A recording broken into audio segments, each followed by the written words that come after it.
আদুরি ঝর্ণা সিলেটের জৈন্তাপুরে শ্রীপুরের গহীনে লুকোচুকুর আড়ালে অবস্থিত এই ঝর্ণা। স্থানীয় কয়েকজন এই ঝর্ণা সম্পর্কে জানলেও এলাকার বেশিরভাগ মানুষ এই জায়গা সম্পর্কে জানত না, কিন্তু নেট দুনিয়ার মাধ্যমে এই জায়গাটি সিলেট এবং সিলেটের বাহিরের মানুষ এখন চিনতে পেরেছে। এই জায়গায় আসার জন্য নির্দিষ্ট লোকেশন সম্পর্কে বেশিরভাগ মানুষ জানে না। আজকের ভিডিওতে আমরা আদুরি ঝর্ণার ভ্রমণ গাইড এবং এর প্রকৃতির সৌন্দর্য আপনাদের সামনে উপস্থাপনা করব, তাই ভিডিওটি শেষ পর্যন্ত দেখার অনুরোধ রইল। আসসালামু আলাইকুম এভরিওয়ান, সবাইকে স্বাগতম আমার ব্লগ 3 নম্বরে। আজকে আমরা চলে আসছি সিলেটের মধ্যে লুকায়িত একটি ঝর্ণার সন্ধানে, যার নাম হচ্ছে আদুরি ঝর্ণা। এবং এই আদুরি ঝর্ণা সম্পর্কে লোকাল স্থায়ী মানুষরা আর কেউ এই জায়গা সম্পর্কে জানে না। তো গাইস, এখানে আসার পর আপনারা ঠিক এরকম একটা জায়গা পেয়ে যাবেন, মনে হবে যেন জঙ্গলের ছোটো জঙ্গল বলা যায়।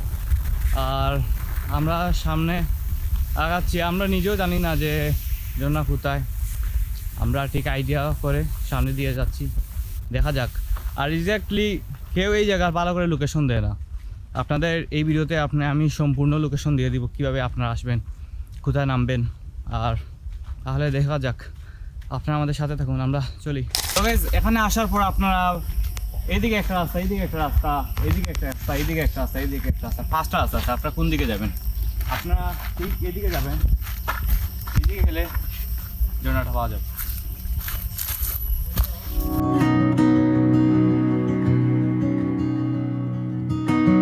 তো ফাইনালি আমরা মেইন স্থানে চলে এসেছি এবং এখন পানিতে নামবো। আর পানি অল্প থাকার কারণে পানিটা আরও সুন্দর হচ্ছে না। যদি বর্ষাকালে আসেন আপনারা, তো দেখতে আরও সুন্দর হবে। আর ঝর্ণা পানি একদম কম, তাহলে যাওয়া যাক।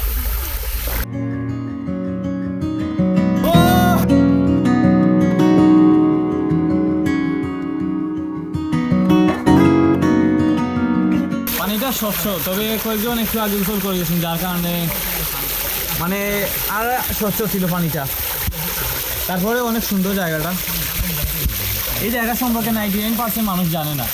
একমাত্র লোকাল যারা আছে তারা এই জায়গা সম্পর্কে, স্থানীয় যারা আছেন এই জায়গা সম্পর্কে জানেন।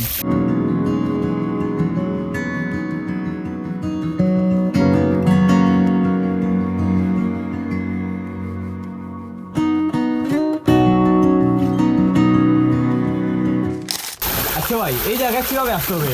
আর এই জায়গা সম্পর্কে আপনার মতামত কি? এই জায়গাটা দেখতে কেমন? এই জায়গাটা অল্প কয়েকদিন আগে প্রকাশিত হয়েছে। এই জায়গাটা আগে জানতো না জায়গা সম্পর্কে। স্থানীয়তা মনে হয় আর কে জানে? স্থানীয় মানুষ এই জায়গায় আসতো না তেমন বেশি। তো কয়েকদিন আগে কিছুদিন আগে খুব বেশি গরম পড়ে, তখন মানুষ এই জায়গায় গোসল করতে থাকে। অনেকে ভিডিও করে, অনেকে ফটো সেশন করে। আর আমি দুনিয়ার মাধ্যমে এই জায়গাটা পাই, জায়গাটা বাইরে হয়। আচ্ছা, এই জায়গাতে আসতে কীভাবে আসতে হবে? আপনার ওই জায়গাতে আসে জৈন্তার পথ থেকে আসতে আপনার তামিল রোড হয়ে আসে আপনার শ্রীপুর নামতে হবে। আপনার শ্রীপুর বাজার বলে শ্রীপুর বাজার নামাই দিব। শ্রীপুর বাজার থেকে এদিকে দেখলে আপনার হাঁটলে 2 মিনিট সময় লাগবে, হাঁটতে 2 মিনিটে আপনি এই জায়গায় আসতে পারবেন। আচ্ছা ভাই, থ্যাংক ইউ।